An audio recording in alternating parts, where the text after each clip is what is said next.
আসসালামু আলাইকুম। আজকে রান্নাটা বলা যায় ছোটোখাটো খিচুড়ি বলা যায়। ছোটোখাটো একটা অল্প কিছু চিকেন হচ্ছে আজকে রান্না বান্না ভাবলাম আমরা যেহেতু লাল চাল খাই তো একটা খিচুড়ি বানানো যায়।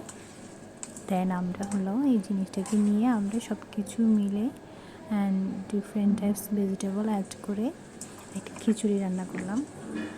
একে একে আমি এখানে সব রকমের ডাল এবং কিছু গরম মশলা এবং হলুদ গুঁড়ো, মরিচ গুঁড়ো অ্যান্ড ধনিয়া গুঁড়ো একে একে আমি অ্যাড করলাম। করার পরে এই যে আমার কাছে মনে হলো যে ঘরোয়া কিছু উপাদান নিয়ে কিন্তু শর্টকাট সুন্দর করে একটা খিচুড়ি করা যায়। আমি শেষে দেখালাম।